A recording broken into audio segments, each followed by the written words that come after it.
معظم مساجد المسلمين هذا العام لن تصلى فيها صلاة التراويح، ولا حرج في هذا.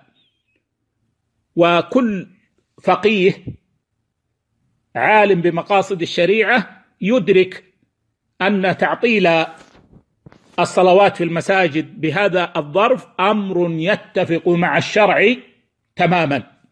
وكما قلنا في الإفطار نقول في صلاة التراويح: أولا نبشر من كان محافظا على صلاة التراويح في المسجد بأنه هذا العام يكتب له أجر ما كان يعمل في الأعوام الماضية وهو في بيته، بل نزيد على ذلك ونبشر الذي عزم هذا العام على أن يصلي التراويح ولم يكن يصليها من قبل أنه يكتب له أجر صلاة التراويح في المسجد وهو في بيته.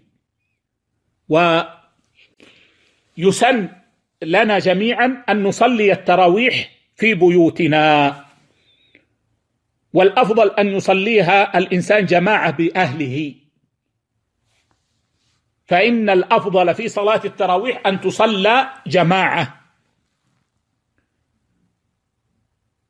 والنبي صلى الله عليه وسلم إنما ترك الجماعة فيها لكونه كان يخشى أن تفرض على الأمة،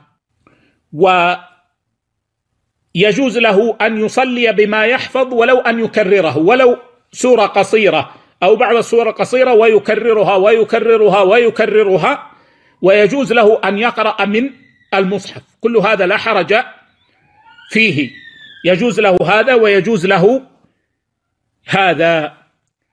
ويشرع له أن يقنت، ولا سيما في النصف الثاني من رمضان يتأكد، يجوز من أول الشهر ويتأكد في النصف الثاني من شهر رمضان على فعل السلف الصالح رضوان الله عليهم. ويجوز أن يصلي كل بمفرده، فيصلي الرجل بمفرده والمرأة بمفردها، يجوز هذا الأمر. ومتى يصليها؟ ينظر الأيسر،